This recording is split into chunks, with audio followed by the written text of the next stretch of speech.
ક્યારેય ન પડેલા કમોસમી વરસાદે તાલાળા પંથકની કેરીની સિઝનને અસર કરી છે।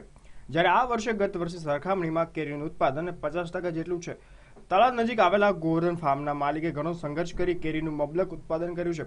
માત્ર આટલું જ નહીં, પણ આ વાતાવરણને પણ પ્રતિકૂળ અને સ્વાદિષ્ટ કેરી એવી દૂધ પેંડો જાત પણ વિકસાવી છે। આ ફાર્મની અંદર 1500 આંબા છે। એમાં લગભગ 20 થી 22 વેરાયટી અલગ અલગ છે, જે આપને જોઈ હશે। આ ફાર્મની અંદર કેસર કેરી તો મેન છે જ, કેમ કે કેસર કેરીનું માર્કેટિંગ ઇઝીલી આપણે યાર્ડમાં મળી રહી છે। એ ઉપરાંત અમને એમ થયું કે આ ફાર્મની અંદર અલગ અલગ વેરાયટી આપણે ઉગાડીએ અને એને જોઈએ, અને અમે 29 જાત વાવેલી। આમાં 29 જાતમાંથી અમને સારી જાતો લાગી। એમાં લગભગ 20 થી 22 જાતો અત્યારે અમારે પણ છે, અને એમાં અમને બધાયથી સારી દૂધપેડો કેરી લાગી છે। તાલાળા નજીકના ગોવર્ધન ફાર્મમાં 1600 આંબા આવેલા છે।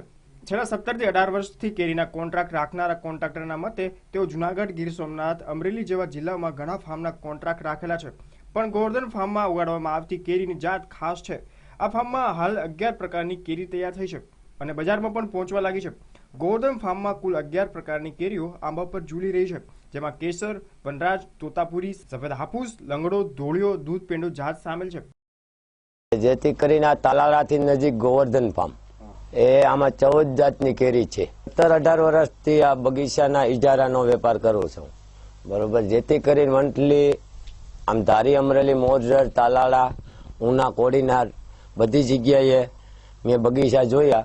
જેથી કરીને આવી રીતે 11 થી 12 જાતની કેરી મેં ક્યાંય પણ બગીચામાં જોઈ નથી। આ ગોવર્ધન ફાર્મની અંદર 14 જાતની કેરી છે।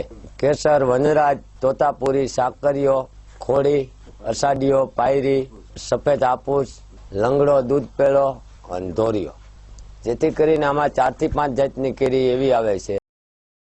દૂધ પેંડો કેરી માત્ર ભારતમાં નહીં, પણ ઇન્ટરનેશનલ ડોમેસ્ટિક માર્કેટમાં પણ પોતાનું સ્થાન જમાવી રહી છે। દૂધ પેંડો કેરી કેસર કરતાં પણ વધુ સ્વાદિષ્ટ અને એક વખત જે તેને માણે તે હરેક વખત તે દૂધ પેંડો કેરીની જ માંગ કરે તે પ્રકારની છે। જ્યારે કેરીનું ગઢ ગણાતું તાલાળા પંથક હવે દૂધ પેંડો કેરીનું પણ હબ બને તો નવાઈ નહીં। જ્યારે વિદેશમાં પણ કેસર સાથે હવે દૂધ પેંડો કેરીની માંગ પણ વધવા લાગી છે, જ્યારે નિકાસમાં પણ કેસર સાથે દૂધ પેંડોની પણ નિકાસ થશે। એક તો આપણે જે રનિંગ છે તો કેસર કેરી છે, અને તાલાળાનું નામ જે વર્લ્ડમાં પ્રખ્યાત છે, એક તો સાસણના સિંહને લીધે અને એક તો કેસર કેરીને લીધે। બીજી વસ્તુ, હવે કેસર સિવાય જે અત્યારે પ્રોડક્શન આ ફાર્મમાં જે થાય છે, એકચ્યુઅલી હું તમને પહેલાં કહી દઉં કે આ ફાર્મમાં લગભગ 1500 થી 1600 આંબાના ઝાડ આવેલા છે, બરાબર। એમાં દરેક 11 થી 12 જાતની અલગ અલગ કેરીઓ થાય છે। એમાં કેસર તો થાય જ છે, એ સિવાય એક દૂધ પેડો કરીને એક જાત છે કે જેનો અમે લોકોએ જે સ્વાદ ચાખ્યો છે, એની મીઠાશ છે આખી એક, જેને કહેવાય ને કુદરતી મીઠાશ જ છે। એટલે જો એનું બ્રાન્ડિંગ પણ કેસરની જોડે કરવામાં આવે તો એનું સારી રીતે નિકાસ પણ થઈ શકે છે, અને ડોમેસ્ટિક માર્કેટમાં પણ એનો વ્યાપ વધી શકે એમ છે। તો અત્યારે એના માટે અમે કાર્ય કરી જ રહ્યા છીએ, અને કદાચ ભવિષ્યમાં, કદાચ નજીકના ભવિષ્યમાં કે કદાચ 1-2 સિઝનમાં, બરાબર છે, એનો પણ કદાચ એટલું જ આ પ્રમાણેનું બ્રાન્ડિંગ થઈ શકે એવી આશા છે અમને। આમ તાલાળાના આ ફાર્મમાં કેસર સિવાયની અન્ય જાતો પણ તૈયાર કરવામાં આવે છે, અને આ રીતે સૌરાષ્ટ્રની કેરીની વિવિધ જાતોને અને તેના સ્વાદને લોકો માને તે માટે ખેડૂતો સહિત વેપારીઓ મહેનત કરી રહ્યા છે। Dhruv Joshi, bureau report, news online, Gir Somnath.